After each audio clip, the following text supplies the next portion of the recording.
4 PM news network में दोस्तों आपका स्वागत है। मैं हूं आपके साथ राशिद ज़हीर। 200 सीटें जो एनडीए ने जीती हैं, कांग्रेस का आकलन है कि 128 सीटें उनमें ऐसी हैं जो एसआईआर के माध्यम से जो वोटें काटी गई हैं उनकी वजह से 128 सीटें हारी। ये उनका आरोप है, आकलन भी है। अब जाहिर सी बात है, किसी की घटेंगी तो किसी की बढ़ेंगी, लेकिन ऐसी बढ़ी कि उपेंद्र कुशवाहा की भी बढ़ी, मांझी की भी बढ़ी और जनाब चिराग पासवान की भी बढ़ी। जनता दल यू की तो बढ़नी थी, बीजेपी की इतनी बढ़ी कि खुद बीजेपी वालों को विश्वास नहीं है। और अगर आपकी याददाश्त थोड़ी सी पीछे चलना चाहे तो महाराष्ट्र में तो अजीत पवार की भी बढ़ गई। कमाल कर दिया था उस आदमी ने। 41 सीटें, 57 सीटें शिंदे की। तो जो भी इनके साथ रहा, चुनाव आयोग ने कुछ इस प्रकार से काम किया, ऐसा आरोप लगता है कि बल्ले बल्ले हो गई। खैर, मैं इस बारे में आपसे बात नहीं कर चुका, कल एक एपिसोड बनाया था, देखिएगा। बात यह है कि जब से बीजेपी बनी है, मैं कहता हूँ जनसंघ बना है, तो जब से इलेक्शन लड़ना शुरू हुआ, अगर मैं आपके सामने पूरा का पूरा चार्ट रखूँगा तो बड़ा समय लग जाएगा। आप खुद ये जाकर देख लीजिए कि ये 2025, 2020, 2014, 19, 2009, 2004, 2098, फिर 92, फिर जो है 93, फिर मतलब 87, हर 5 साल बाद होते चले जाइएगा आप। 80 से तो बीजेपी और पहले से जनसंघ, इनका वोट कभी घटा नहीं। एक बार ऐसा हुआ है कि इनका वोट बराबर रहा है सिर्फ, समझ रहे हैं? अगर 10 था तो 12 हुआ है, 12 हुआ तो 14 हुआ, 14 हुआ तो 18 हुआ है, 1-2%। लेकिन हाईली सैचुरेटेड होने के बाद मोदी एंड पार्टी ने ये देखा कि भाई हमारा जो वोट है 20-22% से ज़्यादा नहीं बढ़ रहा है। जब तक हम इसमें तड़का नहीं लगाएंगे, उबाल नहीं आएगा।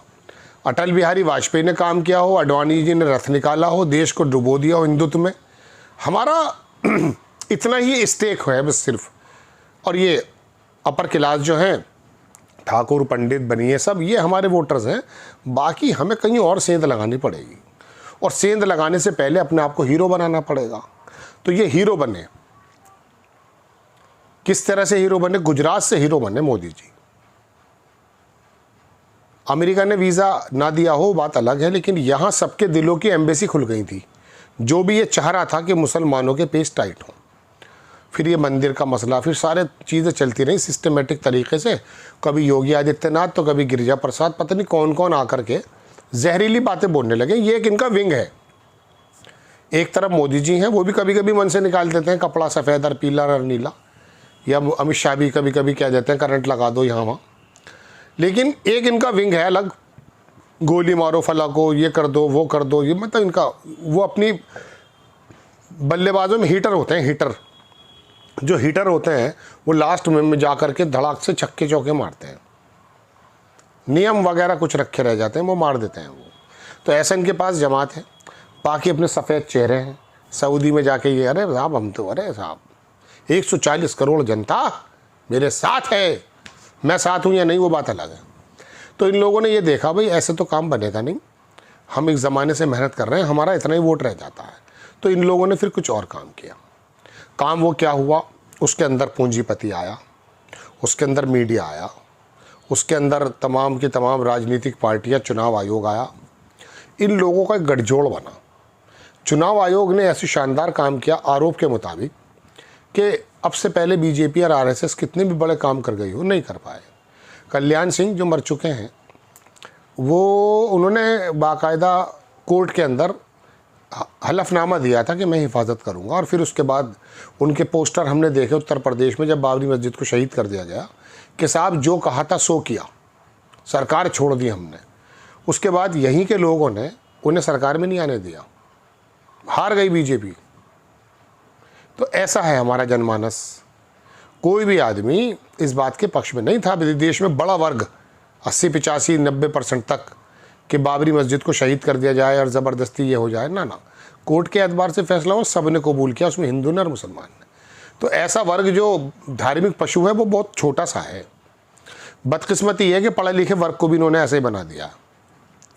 अब इन्होंने फिर इसके अंदर चुनाव आयोग, धन और तमाम के तमाम जो ये मीडिया, इसको कैप्चर किया, इसके अंदर प्रोग्राम बनाए, तब जाकर के भारतीय जनता पार्टी अब ऐसी बन गई है कि अब तो तमाम जो अंदर के और बाहर के सारे पत्रकार इसके ऊपर थीसिस लिख रहे हैं।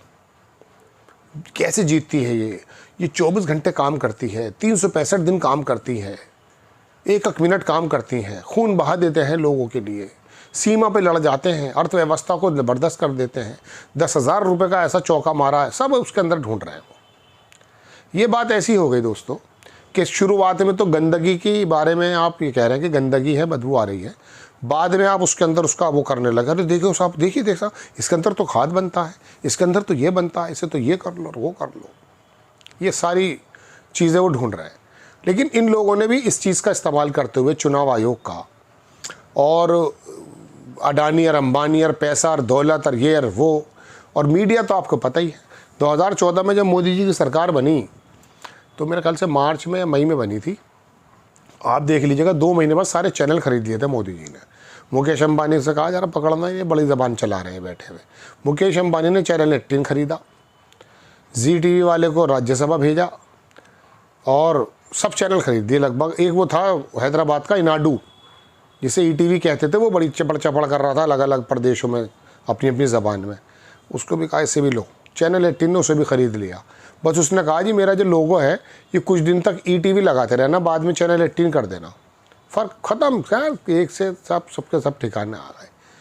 यूँ कहा था होने को यूँ हो गए, यूँ मतलब कहा था हाथ जोड़ने को नाक रगड़ने लगे। और फिर ये कुछ पत्रकार और थे, इनके बारे में तो बराबर बोलूँगा मैं, चूँकि ये इनके ऊपर हम विश्वास कर रहे बैठे थे। लेकिन जैसे बिहार का चुनाव जीता, पता नहीं कौन सी गड्डियाँ आ गई इनके घर पर, इन्होंने आकर के बीजेपी को गुणगान करने शुरू कर दिए। योगेंद्र यादव जैसा, अजीत अंजुम जैसा, और ये सारे आशुतोष पाशी तमाम सा, अरे क्या कहने, इनका क्या हो गया इन्हें। उसके अंदर दिखा रहे हैं एक वो गंजा है विश्लेषक, वो उसकी तो मैं बातें सुना करता था, वो भी कह रहा कि इसके अंदर बड़ी ज़बरदस्त तरीके की रणनीति थी और ये कर दिया है वो कर दिया। अरे तुम अकल से पैदल है भाई, है शिंदे भी यूँ जीत गया था, है स्ट्राइक रेट 72 का मिला है। ठाणे का एक नेता, ठाणे से बाहर उसकी कोई पोजीशन नहीं, पूरे महाराष्ट्र में 56 सीटें ला रहा है 71 पे लड़के। अजीत पवार जिसे चोर चकार डकैत 30,000 75,000 का वो बता रखा था, उसको सीटें आ रही हैं 41। चिराग पासवान, मांझी, उपेंद्र कुशवाहा, इन्होंने कौन से काम कर दिए थे। अकल है नहीं, या अकल होने के बावजूद गड्डियों से दिमाग ख़राब हो गया। चलिए खैर, हम इल्ज़ाम सिर्फ अंदाज़ा ही लगा सकते हैं। मैं अब तो बताना ही चाह रहा था कि बीजेपी अब की बार दूसरे तरीके से आई और मोदी जी ने, गुजरात लॉबी ने इसको इस तरह से खड़ा कर दिया कि मीडिया वही बोलता रहा 24 घंटे जो मोदी जी कह रहे थे।